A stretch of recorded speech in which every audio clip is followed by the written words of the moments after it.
오늘 본문은 그 앞에 있는 내용을 좀 먼저 이해를 하셔야 됩니다. 어떤 내용이냐면 어떤 사람이 있었는데 이 사람은 말을 못하고 말을 못하고 눈이 먼 사람이었습니다. 그런데 성경에 보니까 이 사람은 장애인이 아니라 귀신에 의해서, 우리가 귀신을 말씀드렸지만 우리가 말하는 그 어떤 그 조상이 우리에게 와서 그런 상처를 주는 게 아니고요. 이 사단이죠. 귀신은 사단입니다. 악한 영이라고 성경은 기록하고 있습니다. 그러니까 악한 영이 이 사람을 어떻게 만들었다고요? 보지 못하게, 그 다음에 말 못하게 만들었다는 거예요. 우리가 이런 분들을 분간하기 쉽지 않습니다. 오늘 이 앞에 있는 이 내용이 이어지는 장면이거든요. 여러분 생각해 보세요. 만약에 내가 말을 못하거나 눈이 보이지 않는다면 두 가지 하나만 장애를 갖고도 쉽지가 않겠죠. 그런데 만약에 이 두 가지를 다 겪고 산다면 삶이 어떨까요? 이 사람이 사회적으로 어떻게 적응하며 살 수 있겠습니까? 할 수 없습니다. 그렇다면 우리가 이 입장이라면 당에 나을 것은 원망과 불평뿐입니다. 그런데 이렇게 하는 그 원인이 악한 영에 의해서 지배를 받고 있다는 사실입니다. 근데 우리가 어떤 사람을 봤을 때 그 사람이 여러분 악한 영에 의해서 지배를 받고 있는지 아니면 육체적으로 병에 의해서 그런 건지를 구분하기 쉽진 않아요. 그러니까 육체적으로 아픈 사람들은 병원에 가서 치료를 받으면 됩니다. 약물을 통하여서. 그러나 정신적으로 이런 악한 영의 지배를 받는 사람들한테는 아무리 약물을 치료해도 치료가 되지 않습니다. 우리가 말하는 쉽게 말하는 정신적인 약은 그 사람의 어떤 그 활동량을 줄이고 그냥 심리적으로 여러분 완전히 다운되게 만드는 것 뿐이에요. 그러니까 그런 약물 치료 외에는 이런 병에 걸린 사람들을 치료할 수 있는 방법은 없고 더군다나 눈에 보이지 않는다는 것은 여러분 형언할 수 없죠. 제가 이번 주에 영상 하나 보여드린 거 보셨습니까?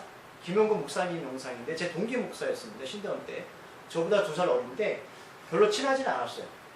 그분은 학구파였고 저는 놀파였습니다. 근데 제가 그 친구가 신대원 다닐 때는 여러분 장애인이 아니었거든요. 물론 제가 그 전에 이분이 장애인이 됐다는 얘기는 들었는데 왜 이렇게 장애인이 되었을까 제가 이야기는 듣지 못했어요. 근데 저도 그 영상을 시대에서 영상 보고 처음 알았습니다. 그럼 보셨겠지만 그 친구가 유복자였죠. 유복자였고 어머니가 이 막내 아들 낳고 일찍 또 남편을 잃고요. 몇 남매를 젊은 여인이 30대 때 4남매, 5남매를 키웠잖아요. 안 했겠습니까? 그리고 그 자녀가 또 목회자가 되도록 기도를 했습니다. 그러니까 지금도 새벽 기도를 고은중학교 아시겠지만 제가 잘 아는 교회고 거기서 새벽 기도를 멈추지 않은 목사, 사모님이 오늘 왜 그러죠? 그 어머니였는데 제가 그 김은공 목사님의 간증을 들으면서 그 많은 부분 중에 제가 아직도 기억이 남는 건 그 김은공 목사님이 이제 심장마비가 와서 병원에 실려가서 심폐소생을 받을 때 그 어머니가 벤치에 앉아서 주님 감사합니다라고 기도하지 않았습니다. 그러니까 물론 그때는 김은공 목사님이 몇 번 신경지가 와가지고 이제 기억을 못했겠지만 나중에 듣고 보니까 엄마가 온 그 병원실을요 온몸을 쓰고 다니신 거죠. 몸을 친 겁니다. 왜요? 하나님 내가 이렇게 하나님을 위해서 평생 헌신했고 하나님이 교통사고를 통해서 내 아들을 또 살리셨고 그래서 남들이 안 가는 그 목회일을 내가 기도하면서 보냈는데 결론이 이게 뭡니까? 라는 거죠. 여러분 만약에 이거는 상상할 수 없는 일입니다. 오늘 이 말 못하고 눈 어두운 이 분처럼 뭐 자신도 힘들겠지만 부모 입장에서는 이거는 어떻게 할 수 있는 방법이 아니죠. 더군다나 지금은 하반신 쓸 수 없는 상황이잖아요. 물론 시대에서 나와서 그 김용건 목사님 말하는 거 은혜라고 말하지만 솔직하게 여러분 하반신 못 쓰면 모든 분이 불편하지 않겠습니까? 아이들하고 놀아주는 거 뭘 할 수 있겠어요? 물론 이제 그분이 헤쳐나갈 전 믿음이라고 생각합니다. 그런데 이 분도 오늘 성경에 보니까 이런 상황이 있었다는 거죠. 오늘 읽으신 본문 앞에 보니까 오늘 나눌 말씀과 관련된 말씀이 37절에 기록되어 있는데 한번 37절 말씀 읽어볼게요. 내 말과 이롭다함을 받고 내 말로 정죄를 받으라. 그러니까 이 사람이 오늘 이렇게 취업을 받았는데 오늘 서기관과 바리새인들이 그걸 지켜봤어요. 그럼 만약에 우리 주변에 이런 분이 있다면 예수님의 은혜로 또는 어떤 병원에 가서 여러분 완전히 취업을 받았습니다. 그러면 이웃이라면 어떻게 하는 게 반응하는 게 맞습니까? 어떤 사람 죽다 살아났습니다. 예수님 취하셨어요. 그러면 당연히 축하해주고 기뻐해줘야 되잖아요. 근데 오늘 본문에 보니까 바리새인과 서기관들은 생각이 달라요. 그걸 오히려 축복해주고 좋아하는 게 아니라, 자, 예수님이 이 사람을 취하셨죠. 그런데 그 예수님이 취한 이유가 바알세불이 뭐냐면 사단의 왕입니다. 그러니까 마귀 중에서 가장 힘센 왕이죠. 그 왕이 힘을 빌려서 이 사람을 취했다라고 말하는 겁니다. 이 말을 듣고 예수님이 말씀하시는 거예요. 내 말로, 누구 말? 이렇게 생각하는 사람들. 쉽게 말하면 우리도 교회 공동체에 들어와 있지만 여전히 선한 것을 분간하지 못하고 이렇게 오해하는 사람들. 내 말로 이루었다함을 받고 내 말로 정죄를 받겠다. 정죄이 뭐죠? 예수님 정죄하지 말라고 말씀하셨잖아요. 정죄이 뭡니까? 죄가 있다 없다를 판가름하는 거잖아요. 근데 예수님이 정죄하지 말라고 말씀하셨는데 결론은 우리들이 어떤 상황 가운데 이렇게 내 말로 그것을 까먹는다는 거예요. 은혜라고 말하지만 내 말로 내 죄가 우리한테 돌아오는 거죠. 그러니까 오늘 읽으신 본문 가운데 예수님 말씀하시는 거 요나 표적이 나오는데 그 전자에서 우리들이 말하는 것들 어떤 말을 하고 어떤 생각을 갖는가라는 것은 굉장히 중요하다는 거죠. 그럼 동물들은 어떤 말로 있어서 통합니까? 아까 우리가 아이들 동물을 만들었잖아요. 동물은 이렇게 표현하죠. 내가 널 얼마나 사랑하는지 알아 꿀꿀? 나는 너를 배려하고 싶어 꿀꿀. 네가 그렇게 한 것은 어떤 이유가 있는 거야 꿀꿀. 그렇게 말하는 돼지 있습니까? 목사님 그러면 우리보다 지능이 좀 약간 낮지만 침팬지는 가능할 것 같아요. 그렇죠?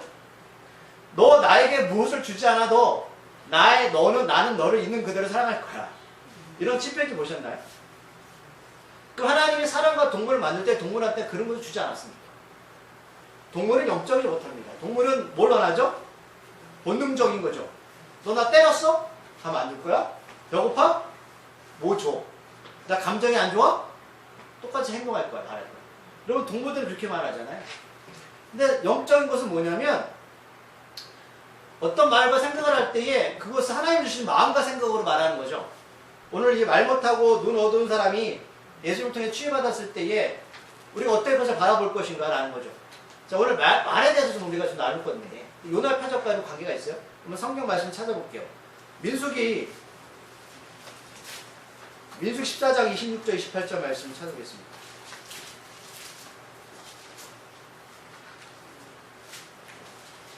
민수기 14장 26절 28절 오늘 말씀을 띄워놓으시고요.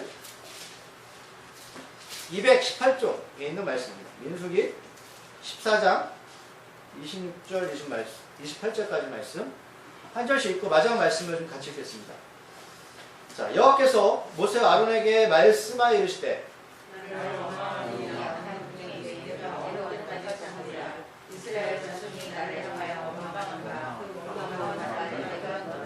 같이 읽을게요. 그들에게 이르기를 여호와의 말씀에 내 삶을 두고 맹세하노라. 너희 말이 내 귀에 들린 대로 내가 너에게 행하리니. 아멘. 이게 어떤 말씀이냐면 하나님이 이스라엘 백성을 애굽에서 구해내셨죠. 홍해를 건너서 이제 시내산에 우리가 성경 공부하신 분 아실 거예요? 자, 1년 만에 시내산에 와서 하나님의 말씀과 그다음에 언약과 십계명과 그다음에 성막을 얻었어요. 그래서 이제 가나안 땅 들어가기 전에 가데스 바네에 딱 섰습니다. 이제 바로 하나님의 약속의 땅이 가까워요. 근데 하나님이 그냥 들어보내지 않고 12지파, 그러니까 야곱의 12아들 있죠? 그 중에 지파가 됐어요. 인구가 많아요. 그래서 한 지파에서 똑똑한 산산씩 뽑아서 12명을 정탐꾼으로 가나안 땅에 보냅니다.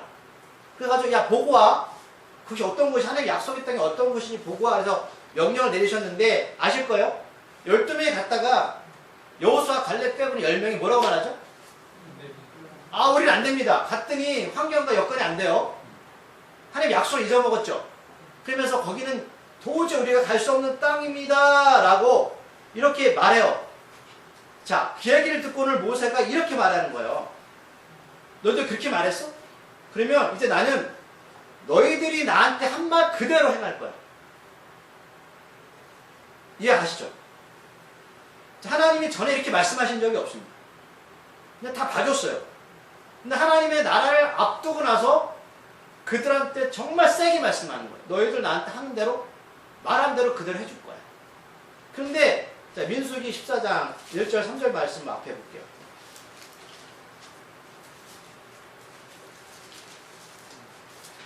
민수기 14장 1절 3절까지 말씀. 자, 읽어보겠습니다. 시작. 온 회중이 소리를 높여 부르짖으매 백성이 밤새도록 통곡하였다. 이스라엘 자손이 다 모세와 아론을 원망하며 온 회중이 그들에게 이르되 우리가 애굽 땅에서 죽었거나 이 광야에서 죽었으면 좋았을 것이다. 어찌하여 여호와가 우리를 그 땅으로 인도하여 칼에 쓰러지게 하여 한다. 우리 처자가 사로잡히리니 애굽으로 돌아가는 것이 낫지 않느냐. 아멘. 밤새도록 울부짖으며 통곡합니다. 결론이 뭐냐면 이거예요. 그냥 여기서 죽겠다. 그리고 애굽으로 가겠다. 쉽게 말하면 어떤 분이 교회에 들어왔어요. 공동체에 들어왔는데 이거예요. 예수 믿었더니 달라진 거 없다. 너 힘들다. 차라리 나 세상으로 들어갈래. 여러분 박하사탕이라는 영화 보셨어요? 서린구 나오는 거? 그 터널 앞에서 그 뭐죠? 기차 터널 앞에서 밑에는 강이잖아요. 그가 소리 지르는 장면 있죠? 그거 뭐라고 말이죠? 나 다시 돌아간다. 근데 그 친구가 말한 돌아가는 삶이 뭐죠? 옛날 힘들었지만 어려웠지만 그 삶이잖아. 지금 우리가 똑같은 거예요. 부르짖으면서 하나님 앞에 말하는 거죠. 나 세상으로 돌아갈 거야. 하나님 말씀하시는 거 그래? 해줄게. 네가 원하는 게 그거라면은 해줄게. 그러니까 구원의 은혜가 별볼이 없다는 거죠. 그러니까 사람들은 여러분 기대감이 있어요. 이스라엘 백성처럼 하나님 약속이 딱 왔어요. 지금 엄청난 기적과 치유를 받잖아요. 그런데 거기 갔더니 환경과 여건이 안 되죠. 근데 쓰러질 수밖에 없죠. 당연합니다. 그러나 그럼 여호수아 갈렙은 도대체 뭘 보고 하나님께서 우리에게 주신 약속을 이루겠다는 그 믿음은 어디서 나오는 거야? 그럼 본인들의 믿음이 아니에요. 약속의 믿음이죠. 그럼 여호수아 갈렙은 광야에서 힘들지 않았나요? 여호수아 갈렙은 여러분 가나안 땅 가서 본 게 다릅니까? 똑같이 보고 똑같이 경험했어요. 그런데 말하는 게 달라요. 우리가 신앙생활하면서 있잖아요. 이런 경험 많이 나갑니다. 하나님이 저 사람은 나보다 삶하는 게 나은 것 같아. 맞아요. 저도 그럴 때 많아요. 저 목사님은 나보다 좀 나은 것 같아. 그런데 엄밀히 보면 사람마다 힘든 게 달라요. 그런데 그 경우에 어떻게 내가 신앙 가운데 반응하고 나갈 거냐는 거죠. 하나님께서 약속이 뭐냐면 여러분 그 땅은 본인들의 힘으로 해결할 수 없는 땅이죠. 가나안 땅은. 그래서 하나님 말씀하신 거 아무것도 두려워하지 말라. 함께 할 거야. 계속 말씀하셨잖아요. 근데 그걸 기억 못하는 거죠. 왜요? 그냥 거기 환경에 주저앉으면서 내가 애굽으로 돌아갈래? 라고 계속 거기만 반복적으로 외치는 거예요. 제가 말씀드렸죠. 여러분 그 사람이 영적인 상태에 따라서 그 사람의 말과 행동을 볼 수 있습니다. 사람이 말하고 행동하는 거. 그러니까 여러분 이 사람이 왜 오늘 눈이 안 보이고 말 못하는 사람을 끌어다가 예수님이 여러분 치유하셨을까? 제가 늘 말씀드리지만 예수는 유도적인 거죠. 눈이 보인다고 다 예수를 보는 게 아니고요. 말한다고 다 신앙적인 말을 하는 거 아닙니다. 차라리 눈 어둡고 말 안 하는 게 나을 때가 있어요. 그렇죠. 그러니까 어떤 분을 만나면 그 사람 얘기 들으면 막 신앙이 뚝뚝뚝 떨어집니다. 어떤 사람이 행동을 보면 도대체 이해가 안 갈 때가 많잖아요. 그러니까 오늘 이 예수님 이 사람을 비유 드는 건 그거예요. 그 사람의 마음과 생각할 때 영적인 상태가 나오는 거죠. 그러니까 무기력한 것들. 예를 들면 우리가 나무 열매 배웠지만 나무가 가진 고유한 유전자가 있잖아요. 사과나무는 사과 열매를 맺는 것은 그거를 색깔을 검사하면 유전자가 있는 거잖아요. 사과나무에서 배 열매가 맺을 수 없죠. 근데 사과나무에서 배 열매가 맺을 수 있는 방법이 뭐냐면 접붙이면 되는 거죠. 내가 아무리 사과나무 가지라 할지라도 배나무에 접붙임해서 유전자 변이를 하면은 여러분 열매가 달라지는 거죠. 그러니까 예수님 그걸 말씀하신 거잖아요. 우리의 생각과 마음이 우리 스스로는 바뀔 수 없으니까 어디에 접붙임을 해요? 예수님한테. 거기서 영양분을 공급받으라는 거예요. 근데 우리는 그 가지가 떨어져 나와서 마를 때까지 수분을 공급 못 받는다고요. 하나님의 말씀, 양분을. 근데 나는 괜찮다고 계속 위안하는 거죠. 그래서 34절에 보면 다시 돌아갈게요. 예수님이 아주 센 말씀하시거든요. 읽어볼게요. 시작. 독사의 자식들아 너희는 악하니 어떻게 선한 말을 할 수 있느냐. 이는 마음에 가득한 것을 입으로 말합니다. 아멘. 여러분들 시장에 가서 예쁜 독사를 한번 하십시오. 예쁜. 그래서 그 예쁜 독사가 뱉은 침을 잘 정화시켜서 드십시오. 그럼 살까요, 사람이? 그럼 아무리 이쁜 독사도요, 독사가 뱉은 침은 독이에요. 여기서 예수님이 자식들이라고 말했잖아요. 원어에 뭐라고 말씀하지 아세요? 새끼들입니다. 독사 새끼들아. 욕 아니에요. 예수님 말씀하시는 거예요. 독사 새끼들아, 너희는 악하다. 어떻게 선한 말을 할 수 있느냐? 이는 마음에 가득한 것을 입으로 말하라. 그러니까 사람이 말하는 것은 마음에 있는 것을 내뱉는 것 뿐이에요. 우리 안에 있는 악한 마음과 생각, 유전자 자체가 그래서 그렇게 나오는 거라고요. 그래서 우리가 예수님 안에 거하지 않으면 우리 끊임없이 뭐예요? 나오는 것보다 악한 말이에요. 독이에요, 독. 사람을 죽이는 독입니다. 그래서 말은 마음을 표현하는 도구예요. 말은 하나님이 세상을 창조하시고 이렇게 말씀하셨죠. 내가 만든 게 별볼이 없다. 하나님 세상 창조하시고 뭐라고 말씀하셨죠? 너무너무 좋게요. 굉장히 예수님은 자아도취가 하나님은 크신 분이잖아요. 그런데 왜냐하면 예수님은 원래 완전하시고 선하시기 때문에 그 만든 것은 다 선한 거예요. 그 만든 것은 다 보기 좋은 거예요. 완전하기 때문에. 근데 우리는 말 못하고 보지 못했던 사람처럼 우리 의지로 안 되니까 하나님이 그 과정을, 이 악한 영을 꺾을 수 있는, 오늘 말 못하고 눈 안 보이는 이 사람의 이 치유, 괴로움을 해결할 수 있는 방법은 너희들이 안다라고 말씀하는 거고, 오늘 바리새인과 서기관들이 이제 요나 표적 얘기할 텐데, 너희들 그런 식으로 내가 하는 행위를 보면서 그렇게 곡해하고 순수하지 못한 것들은 너희들 스스로를 정죄하게 만들 거라 말씀. 너희 스스로가 심판의 길로 가는 거야. 그래서 갑자기 38절에서 그때에 서기관과 바리새인 중 몇 사람이 말하죠. 선생님, 우리에게 표적 보여주기를 원합니다. 그렇죠?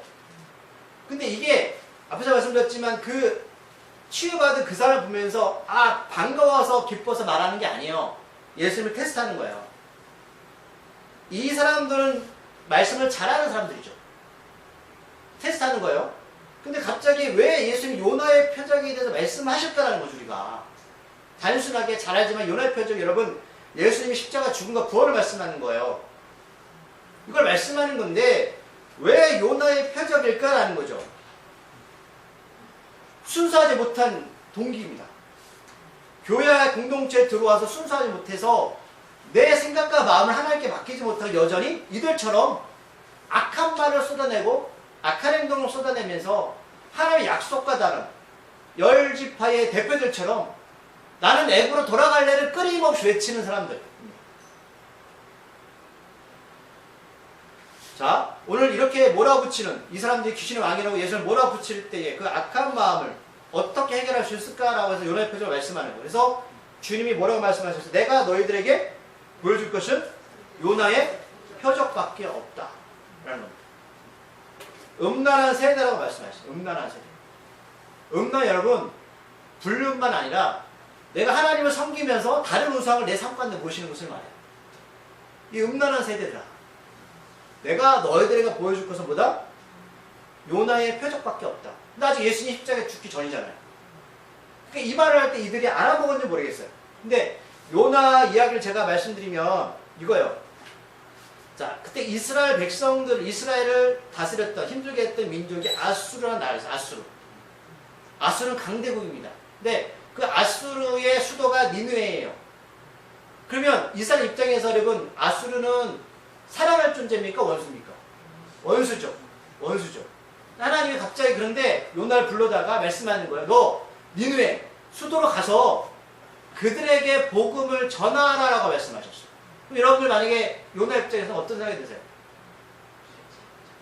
똑같은 거예요. 지금 바리새인과 서기관들처럼 싫은 거죠. 여러분, 이거는 당연한 반응입니다. 누가 나를 싫어하는데 내가 그 사람 어떻게 사랑해줘요? 근데 여러분, 죄송하지만 어른이 된다는 건 가능한 것입니다. 여러분, 어른이 된다는 게 뭐죠? 어린아이의 특징은 뭡니까? 자기 중심적이고요, 자기 생각적이고 악한 말 쏟아내는 거예요. 내가 싫으면 다 싫은 거예요. 맛있는 거 나 혼자 다 먹어요. 상대방을 배려하거나 상대방을 공감하지 않습니다. 그럼 어른이 된다는 거 뭐죠? 내가 좀 배고파도 참거나 배려해주는 거죠. 어린아이와 어른이 똑같이 하면 그 어른은 어른이 아니에요. 그럼 우리는 착각한 게 뭐냐면 나이를 먹고 육적으로 자라면 내가 어른이 됐다고 생각해요. 그렇지 않습니다. 여러분 요나가 그렇게 반응하는 우리가 인간적인 마음을 이해할 수 있지만 그가 하나님의 사람이라면 가능한 일입니다. 왜요? 우리는 그 전에 하나님께서 이 가운데 어떤 뜻이 있을까를 우리가 살펴보는 게 여러분 믿음의 사람이잖아요. 그걸 놓친 거죠. 그래서 다른 데곳으로 배를 타고 가다가 풍랑이 일어나서 하나님이 어떻게 그 하나님 하신 거잖아요. 그래서 세상에 있는 뱃사람들이 왜 이런 일이 일어났지? 보니까 그 안에 하나님의 사람이 타 있는 거예요. 쉽게 말하면 우리가 세상 가운데 배 가운데 타고 가시잖아요. 근데 세상 사람들 어려움을 겪죠. 그때 누구한테 도움을 요청하는지 아십니까? 그리스도인들입니다. 요셉입니다. 왜 이런 일이 일어났지? 아, 이건 하나님의 사람이 있구나. 이 사람을 배에서 던져버리자. 우리를 던지는 거예요, 세상 가운데. 바다로 던져버립니다. 그때 요나가 큰 물고기 뱃속에 들어갔죠. 목사님 동화 아니에요? 동화 아닙니다. 뱃속에 들어가 3일 밤낮으로 있다가 나중에 물고기에 토해내서 다시 니누로 가서 말씀을 전해서 복음을 전하죠. 예수님이 십자가 죽으시고 3일 밤낮으로 지옥에 계셨잖아요. 그 말씀하시는 거거든요.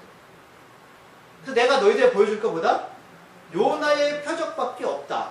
자, 그렇다면 말씀하는 거예요. 서기관과 바리새인 너희들 변화되려면 너희들의 악한 생각과 마음들, 너희들은 이제 마른 가지가 돼서 저 불에 던질 존재인데 너희들이 변화될 방법은 내가 이제 십자가 죽고 부활해서 하나님 나라 지성소로 들어가서 성령을 선물로 주면 선물로 받으면 너희들 변화될 수 있어라고 말씀합니다. 지금 오늘 말 못하고 눈이 어두운 사람, 안 보이는 사람이 단순하게 하나님께 치유받았다 거기만 말씀하는 게 아니라 진정한 치유가 뭐냐면 우리 안에 예수님이 사시는 거예요. 너희들 변화시킬 건 성령밖에 없어. 자, 42절 말씀. 그래서 말씀하시는 거죠.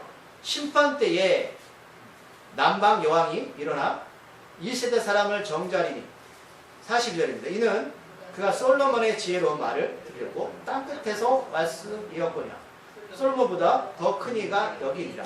41절 후반절에서 내가 요나보다 더 크다고 말씀하셨죠. 요나가 물고기 3일 만에 뱃속에서 살아난 거 기적이지 얘들아. 그거 누가 하신 건지 알아? 하나님입니다. 근데 나도 그렇게 될 건데 네가 생각하는 요나는 사람이잖아요. 사람들이. 그러나 나는 더 큰 존재야 라고 말씀하는 거고 42절에서 갑자기 또 남방여왕 심판 때 남방여왕이 일어나 무슨 뜻이냐면 이게 구약에 누구냐면 여러분 이디오피아의 시바 여왕입니다. 욕 아니에요? 이디오피아에 있는 시바 여왕이 저희가 보니까 솔로몬을 만나러 오거든요. 먼 거리를 한번 지도해 보세요. 먼 거리를 오는데 왜 오냐면 솔로몬한테 지혜를 얻고자 온다. 무슨 지혜냐면 구원을 받고자. 그래서 여러분 이디오피아 가시면 지금 예수님 믿는 사람 많아요. 영화에 보시면 제가 말씀드린 적이 있는데 1900 몇 년도에 70년대 60년대에 그 유대인들이 여러분 비행기 보내서 이디오피아의 유대인을 다 끌고 왔습니다. 구출했단 말이에요. 까만 사람들이에요. 그럼 유대인 어디서 조상이 누구냐? 이들이거든요. 근데 시바 여왕이 구원을 얻고자 여러분 그 먼 거리를 솔로몬을 만나러 왔다가 다시 돌아갑니다. 여러분 신약에 보니까 아시죠? 빌립이 스테반이 순교하고 나서 핍박이 들어오니까 다 흩어지잖아요. 그때 빌립 집사가 여러분 복음을 전하러 사마리아 가서 복음을 전하다가 누굴 만나죠? 수레를 타고 오는 이디오피아의 총독을 만나잖아요. 그 사람이 성경책 이사야서를 읽고 있다가 무슨 뜻인지 몰랐을 때에 빌립이 풀어주죠. 예수님 얘기하는 거야. 예수님이 고난에 대한 성경책 읽고 있다가. 그럼 그 이디오피아 총리가 먼 거리를 도대체 어떻게 왔냐고요. 시바 여왕이 그 남방 여왕이 구원을 얻고자 그 먼 거리를 왔어. 누굴 만나러? 솔로몬을 만나러. 여러분 솔로몬은 유대인들 생각 대단한 사람이잖아요. 이때 가장 유대가 큰 나라가 됐죠. 근데 말씀하는 거예요. 나는 솔로몬보다 더 큰 이가 여기 있다. 내가 더 큰 존재야. 근데 예수님은 나사렛의 작은 동네 목사들이잖아요. 내가 더 큰 존재야 라고 했어요. 그러면서 갑자기도 귀신에 대해서 얘기하죠. 43절 말씀 읽어볼게요. 시작. 더러운 귀신이 사람에게서 나갔을 때에 물 없는 곳으로 다니며 쉬기를 구하되 쉴 것을 얻지 못하고 44절 이에 이르되 내가 나온 내 집으로 돌아가라 하고 아버니 그 집이 비고 청소되고 수리되었거늘. 아멘. 앞에서 말씀드렸지만 눈이 안 보이고 말 못하는 사람이 그렇게 된 이유가 뭐라고요? 귀신이 악한 영이에서. 그러면 이 서기관과 바리새인들은 생각했을 거예요. 나는 귀신 들린 사람이 아니야. 천만에. 너희들 그렇게 생각해? 더러운 귀신이 나는 너희들 생각하는 요나보다 솔로몬보다 더 큰 존재인데 더러운 귀신이 사람에게서 나갔다가 물 없는 곳으로 다니며 쉬기를 구하되 쉴 곳을 얻지 못한다. 이들은 생명이 없어. 우는 사자같이 사람들을 삼키려고 다녀요. 이르되 내가 나온 내 집으로 돌아가라고. 귀신이 돌아다니다가 그 집으로 들어가라. 그럼 어떤 집으로 들어갈까요? 그 집 안에 누가 없을 때? 성령이 없을 때. 여러분 악한 영과 성령은 같이 할 수 없어요. 성령이 없는 그 집으로 돌아가는데 뭐라고 말하냐면 와보니 그 집이 비고 청소되고 수되었다. 또 완벽하게 깨끗하게 되었다. 악한 영이 없어요. 그러면서 혼자 가는 게 아니죠. 악한 귀신 7. 7이라는 숫자 여러분 히브리식으로 완전한 겁니다. 이제는 더 이상 이들이 완전하게 들어오면 나갈 길이 없어요. 방법이 없는 성령 외에는 없는 거예요. 그럼 귀신들이 보면 큰 귀신이 약한 귀신 쫓는 거 보셨어요? 근데 그러면 나중에 그 사람이 완전히 치료받나요? 절대 안 그렇습니다. 이 말씀하는 거예요. 그 큰 귀신이 작은 귀신한테 들어와서 완전히 멸망시킬 거예요. 그 사람이 낮은 형편이 전보다 더 심하게 되니라. 이 악한 세대가 또한 이렇게 되리라. 자, 말씀을 제가 정리할게요. 여러분. 예수님이 지금 십자가의 죽음과 부활에 대해서 말씀하시는 건 아직까지 이 사람 이해를 못할 수도 있어요. 예수님 언제 죽고 어떻게 부활해? 근데 너희들 계속 그렇게 살면 완전하게 악한 생각과 마음에 사로잡혀서 치유될 수 없어요. 이제 그 악한 세대가 더 심해질 거야 말씀합니다. 여러분 지금 악한 세대 심해졌죠? 더 심해질 거야. 성령의 역사가 없는 교회가 됐든 개인이 됐든 더 망가지게 될 거야. 그럼 사람들이 말해요. 그럼 목사님 어떤 게 악한 세대가 되고 그럼 어떻게 성령의 인도함에 받는 세대입니까? 말씀을 찾아보고 이제 말씀을 정리했습니다. 마태복음 12장 30절 말씀에 예수님 말씀하셨어요. 마태복음 12장 30절 말씀 찾으셨나요? 네. 읽어볼게요. 시작. 나와 함께 아니하는 자는 나를 반대하는 자요 나와 함께 모으지 아니하는 자는 해치는 자니라. 아멘. 그러면 예수님과 보이지 않는 예수님과 어떻게 함께 한다는 거야? 성령이 너와 함께 한다는 거야. 예수님 뜻이 뭐라고? 임마누엘 내가 너희와 함께 할 것이다. 성령이 없는 세대는 악한 세대입니다. 성령이 없는 교회는 악한 교회입니다. 성령이 없는 교회는 악한 교회입니다. 그래서 제가 늘 강조하지만 우리는 악한 것을 쏟아내는 사람입니다. 서기관과 바리새인은 똑같은 사람입니다. 그럼 이 악한 생각과 마음의 성령을 통해서 말씀이 우리 안에 사로잡히지 않으면 우리는 나쁜 열매를 맺는 사람이죠. 자, 31절 말씀. 그러므로 내가 너희에게 이르노니 사람에 대한 모든 죄와 모독은 사하심을 얻되 성령을 모독하는 것은 사하심을 얻지 못한다. 하나님이 다 용서해 주십니다. 제가 도둑질하는 거 괜찮습니다. 하지 않겠지만 좀 미워하는 거 괜찮습니다. 그러나 너희 안에 성령 없으면 나 너 용서하지 못해. 여러분 성령 모셨다고 우리가 완벽하게 바뀌어지는 건 아니에요. 변화되어지는 것이죠. 그러나 성령이 없으면 우리는 구원받을 수 없습니다. 예수님과 동행할 수 없습니다. 그래서 악한 말을 행동을 계속 쏟아내게 될 겁니다. 나쁜 열매. 그럼 예수님이 때가 되면 어떻게 해요? 마른 가지를 가져다가 불에 던져서 태워버릴 겁니다. 저는 그래서 이 말씀 요나의 치유 사건 전에 예수님이 말 못하고 눈 어두운 사람을 고치신 거죠. 너희들이 바로 그런 존재예요. 뭐가 보이니? 무슨 말을 하니? 그 말씀. 자, 기도하시겠습니다. 하나님, 우리 말씀을 통하여서 성령받아 선한 열매를 맺기를 소망합니다. 우리는 악한 본질에 악한 행동을 할 수밖에 없는 겁니다. 우리는 악한 영의 지배를 받고 악한 영에 따라서 살아갈 수밖에 없습니다. 그런데 겉으로는 선한 척 또는 착한 척하며 살아갈 때가 너무나 많습니다. 그런데 우리의 삶은 이 교회 공동체 안에 모일 때도 아니고요, 우리가 기도할 때도 아니고요, 말씀 볼 때도 아니라 저 세상 가운데 갈 때 믿지 않는 사람들이 섞여 있을 때 그게 우리의 본 모습입니다. 그들이 있는 그 자리, 그들이 어떤 자리에 있는데 우리가 함께하는 그 자리에서 우리의 모습이 진정하게 나타납니다.